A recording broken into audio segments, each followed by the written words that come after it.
All right, hello everybody. Welcome to the next series of lectures that we're going to be doing. Sorry for the long delay there at the start. It was taking forever to load. Uh, but anyways, let's get started.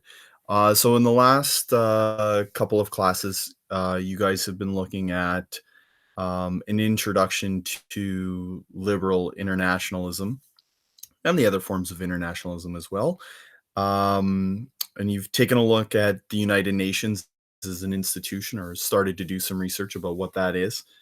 And really, what we're going to be doing in this class and for the next few classes is talking about the role of the United Nations in conflict after World War II and the changing nature of conflict after World War II. So let's get started. The very beginning, trying to do a little bit of review with you. So remember that in Unit 2, we talked about World War I, World War II. We looked at the Great Depression. These are all cataclysmic disasters that occur because of competition between states. And so at the end of World War II, the victor nations get together in Bretton Woods, which I don't know if you guys know this. It's a little ski resort here. You probably thought it was like some stuffy hotel room or something. But they get together at Bretton Woods and they try to set a course for the future of the world and what the world order is going to look like uh, coming out of these disasters. And so in grade 10, you would have looked one at the United Nations, but you also would have looked at the World Bank, the IMF, the International Monetary Fund, and GATT, which has become WTO, the World Trade Organization, as these institutions that tried to create greater levels of interdependence between nations. The idea being that with greater interdependence, it's less likely that conflict will arise between nations and that conflict will become violent, right? So it's trying to create interdependence so that there isn't as much unbridled competition as it existed before in the lead up to the previous two world wars. Um, and at the same time, they also recognized that the League of Nations, which was very much set out to be a liberal international organization, that it had failures, right? That when Woodrow Wilson conceived of this idea of the League of Nations, it was sort of an idealist vision of what international politics and international governments should be, not necessarily what it is. And so looking at the reality of the situation, they kind of say, okay, there's some major flaws here in the way the League of Nations worked. One, that even within the League of Nations, all nations were trying to pursue their individual national interests, which superseded any sort of belief in the common good or the collective good. And so that was something that they realized wasn't going to go away because we wanted it to go away. That we needed to meet the world where it is, not necessarily where we think it should be. They also recognized that states have unequal power. So if you remember back to the League of Nations, there were times where every nation got one vote, and it didn't matter how much economic power they had, it didn't matter how much military power they had, didn't matter how many people lived in those nations.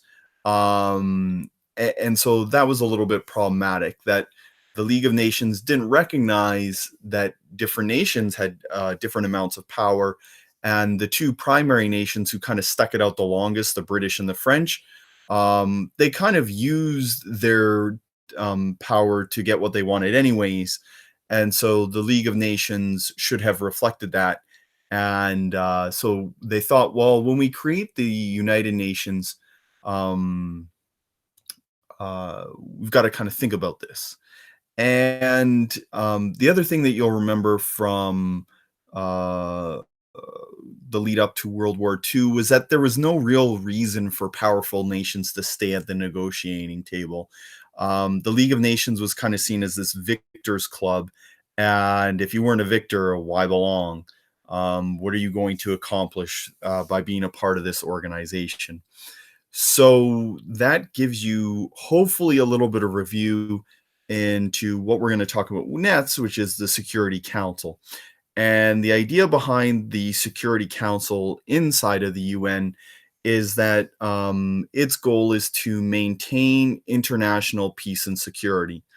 That's a lofty goal, probably even more difficult than some of the other goals of the UN, like and organizations like the WTO and the World Bank and the IMF to create economic prosperity for people. This is a challenging goal, right? Um, and so the Security Council was created with that in mind. And before we get into, what's the structure of the Security Council, how does it work, when have they decided to get involved in conflicts around the world, we want to kind of think about, well, is it working? And so what I've got over here for you is a little chart which shows the number of global deaths due to conflict since the year 1400.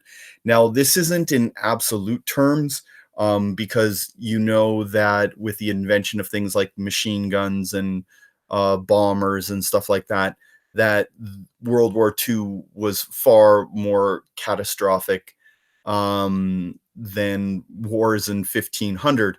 What it's trying to do is show you deaths, I believe it is per capita, per million people.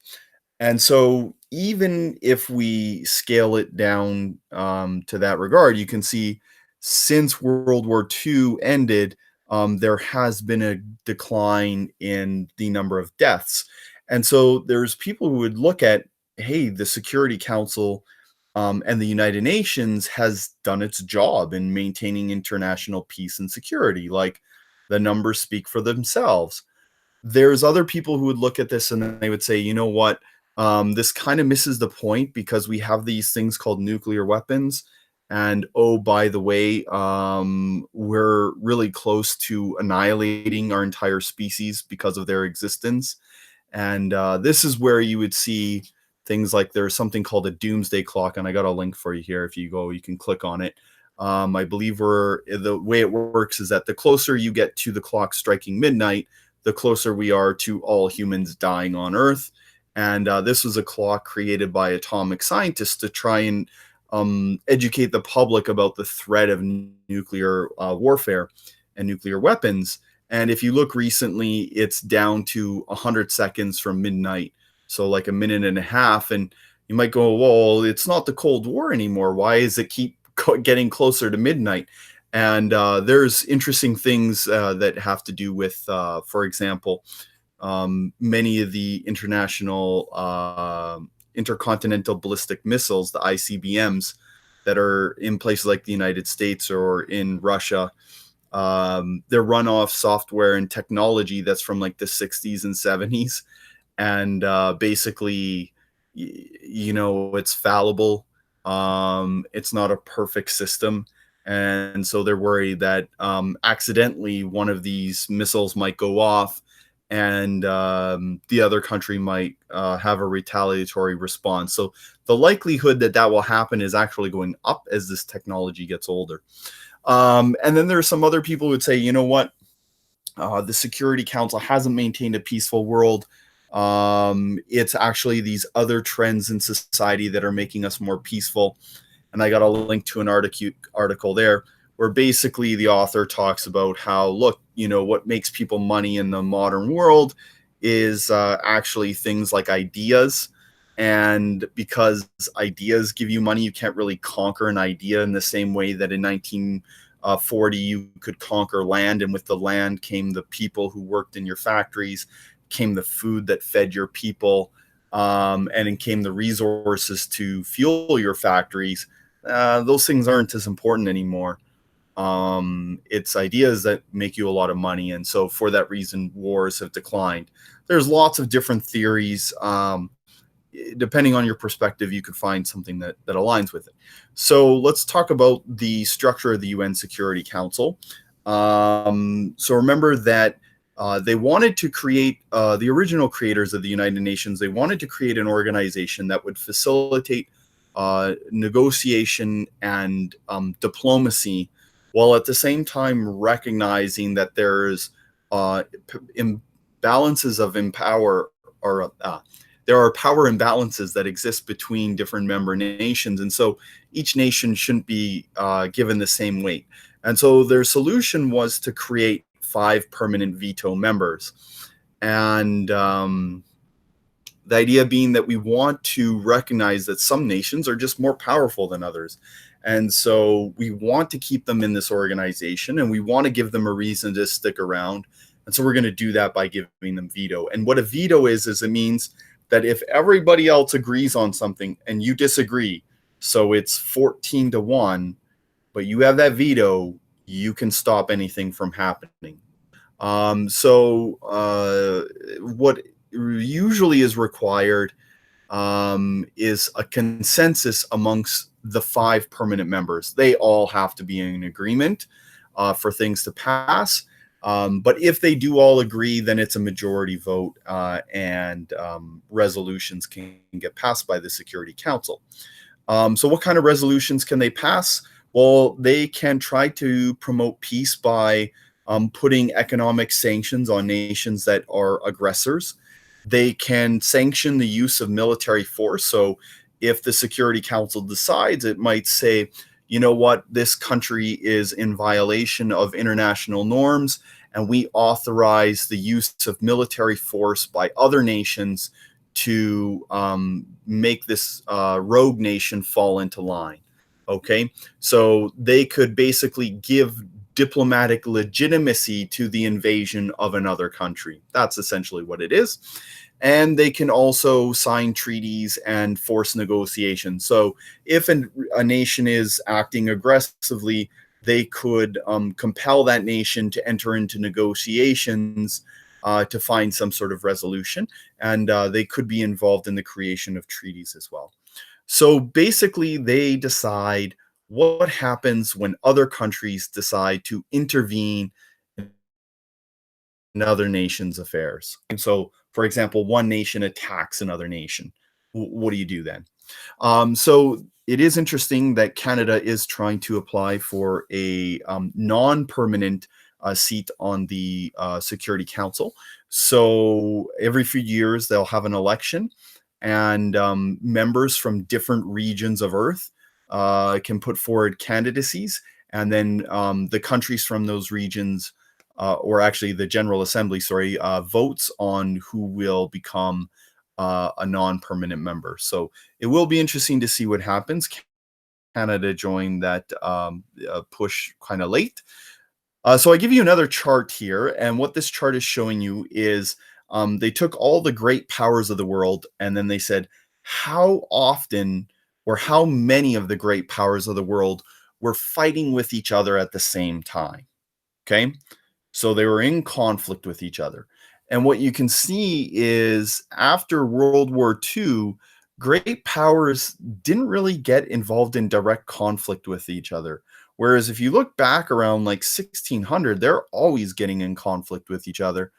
And so many people would point to the idea, well, hey, this is because the 5 permanent members all have to sit down and talk to each other because they want to stay involved in this organization, because if they leave the organization, they just lost all this power that they would have. All right, so the Security Council is a controversial subject, mainly because of the veto powers that the permanent members have. Essentially, if a permanent member like China or Russia, or even the United States or Britain or France didn't want to do something, they could basically drag their heels and prevent the Security Council from taking action. So, for example, this is currently happening right now in the conflict in Syria, right? Where there was a push by the United States, Britain, and France, and many of their NATO allies to try and become more involved in the Syrian civil war. But Russia, which is an ally of Syria, prevented that from happening, right? So currently, there is no UN authorized military force trying to do anything about Syria. Now, that doesn't mean that a country like the United States couldn't do something anyways, but that comes with a cost, right? And we'll talk about that here in a second. So some people, though, they argue, hey, look, these veto powers, they make it really difficult to get anything done. And this is why the UN is so ineffective. If the Security Council actually had teeth, global governance would be much further ahead than where it is today. Now, there are other people who would say, look, the veto power is something that's really important because it keeps these major powers at the table. And you guys will remember from when we looked at the lead up to World War II, when Matsuoka goes up into the League of Nations and gives that speech after the Lytton report is released. Japan just walks right out of the League of Nations and they never return, right? And so there was no incentive for Japan to be involved in the League of Nations. And so by giving the major powers a veto, it keeps them talking. So, yeah, maybe the major powers don't agree, but at least they're negotiating instead of turning to aggressive foreign policy and invasions, right? Another counterclaim that sort of exists around the use of veto powers is like, hey, yeah, the veto powers might slow things down, but maybe that's a good thing sometimes. Maybe the most powerful countries do need to be slowed down, and maybe they shouldn't always be able to pursue their national interests at the expense of other nations. So, for example, the United States back in the early 2000s was trying to make a case for the invasion of Iraq. Colin Powell, who you can see here, went to the United Nations and tried to convince the United Nations that this was a valid war. But the Security Council never voted to authorize this conflict. The United States decided to invade Iraq anyways, and there was global consequences diplomatically for the United States. Their reputation took a hit. It was harder for them to get other things done diplomatically. And if you go to the Middle East, even today, there's a lot of resentment towards the United States, right? So, and that's very different from there was something called the First Gulf War, which was back in the early 90s, where there was a Security Council authorization for the use of force. And there weren't the same diplomatic repercussions because they had that authorization. And then another counterclaim that can be made against this idea that vetoes slow things down is that when the five nations actually get together and they do agree on something, that consensus is really powerful. And it can create new international norms about what our societies expect, how we expect them to interact with each other, and that it can actually move global governance forward. And so an example of this was in 2015, the five major powers, and this also included Germany as well. So it was called like the P5 plus. And there was a few other nations involved there as well. They got together with Iran and they created a nuclear deal basically to try and get Iran to stop trying to make nuclear weapons. And the reason why this was so powerful was because all of the major countries agreed.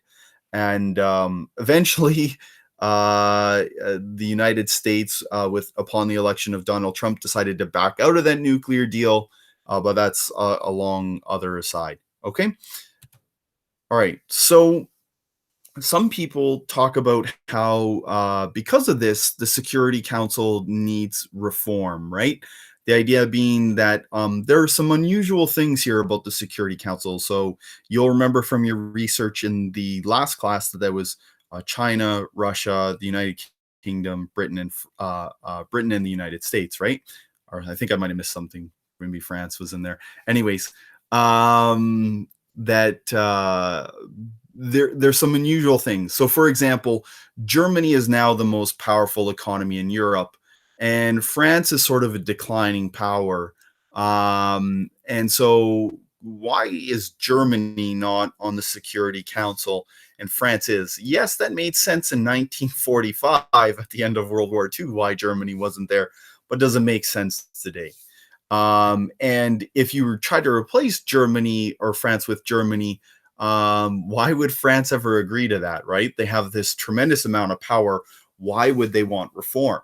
And why would any nation that's currently on the Security Council, who as a permanent member, why would they want to have more members come onto the Security Council and essentially dilute their power, right? That wouldn't be very good. There's some other unusual things that exist on the Security Council, like Japan is the third largest economy in the world, but yet it has no seat at the table. And you'd think that if the United Nations was about trying to create interdependence and economic prosperity for all people, that perhaps Japan should have a seat at the table. Again, it makes sense, historically speaking, why Japan wasn't on the Security Council in 1945. But today that seems a little bit odd. Um, Also, if you look, China has a permanent seat and veto power, and it's currently the most populous nation on earth, but India will shortly surpass it if it hasn't already. And that's has to do with unofficial, official statistics, etc. Uh, but why do they're not even on the Security Council as a permanent member, let alone a veto member, and that doesn't really make sense.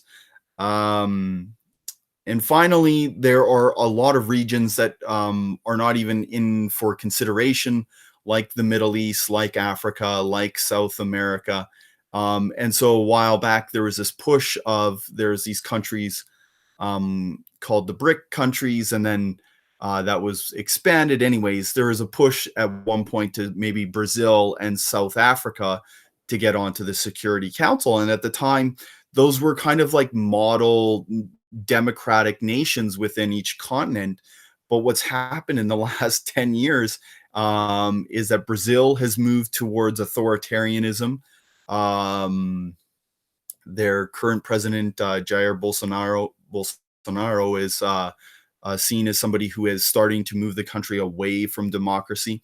The former leader of South Africa was Jacob Zuma, who you can see here in this picture. He's no longer the leader. The reason he had to resign, though, was because he was so embroiled in corruption that it lasted decades. That there were serious concerns that if they didn't remove him, that South Africa could have trended towards authoritarianism because, for historical reasons, the African National Congress, who is the political party that led to the repeal of apartheid in South Africa, they have a lot of love from the people. And so if there was somebody who was so corrupt at the top and he was never forced to leave, that would just sort of eat away at the democratic institution. So if we put somebody onto the Security Council and then that country starts to become undemocratic, what does that mean for the balance between democratic nations versus authoritarian nations on the council? And you could find a situation where right now there's 3 democratic nations to 2 authoritarian nations, and you maybe upset that balance of power that exists right now. So there are some alternative views about why reform doesn't even matter. And one of them is that the Security Council, why are we trying to increase the number of powerful nations on the Security Council when the whole problem with the Security Council is that it only has powerful nations and they don't take into concern the views of those smaller nations? And then the second thing is like, look, there's still a competitive environment that exists between nations. And although there's greater independence than existed in 1945, nations still try to pursue their own national interests and their own foreign policy objectives through the Security Council, and that's not going to change just because of reform. All right. So, what you're gonna do now in between each of these videos that we're gonna be putting out for you guys is, you've got this little, note summary package, which I've called Deep Thoughts. So Deep Thoughts is this like thing that used to be on Saturday Night Live, and I always thought it was hilarious. And so there's this one I always remembered, which I thought was very useful to our discussion today. Um, so it goes, I can picture in my mind a world without war, a world without hate, and I can picture us attacking that world because they'd never expect it. Anyways, so a little bit of humor there on a pretty serious topic. And what you're going to do is in this little document, you're going to create for yourself um, a little bit of it's like a thought exercise. So it's like I've been talking at you. Now we want you to kind of like think about the things I've been talking about and sort of come to your own decisions about what you think. And so I've got this question for you. To what extent should the Security Council be reformed? Um, so should it be changed? Does it work the way that it does now? Do you think that that's fine and we should just keep it?